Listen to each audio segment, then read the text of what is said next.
Hello guys, আসসালামু আলাইকুম। কেমন আছেন আপনারা? তো আজকে আমি ফরিদপুর যাইতেছি। ফরিদপুর টেপাখোলা হাট গরু কেনার জন্য যাইতেছি, কোরবানির জন্য। তো এখন মৈনট ঘাটে আছি। এখান থেকে আমরা নদী পার হয়ে ফরিদপুর ঘাটে যাব। তো টিকিট নিয়ে নিছি, এখন আমরা স্পিড বোট দিয়ে ওই পার যাব।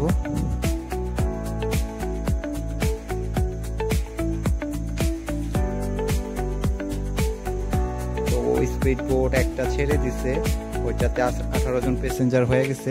এর পরেরটায় আমাদের যেতে হবে।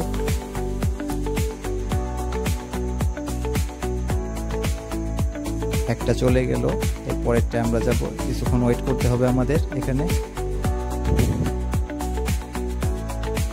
তো ফাইনালি আমাদেরটাও ছেড়ে দিছে।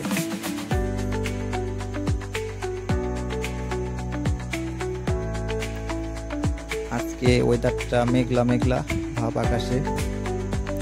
তো নদীতে অনেক ঢেউ, এই ঢেউয়ের কারণে বোট জাম্প করতেছে, শুধু প্রচুর জাম্প করতেছে।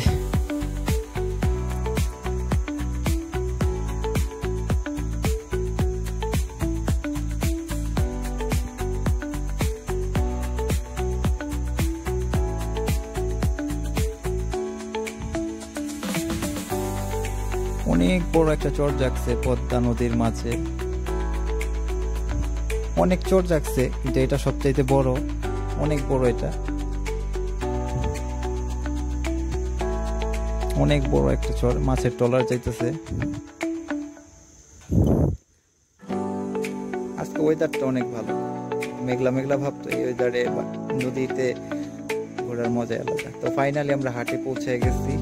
তো এখনো হাট শুরু হয় নাই, 12:30টার দিকে শুরু হয়। তো গরু আসছে, আরো গরু আসবে।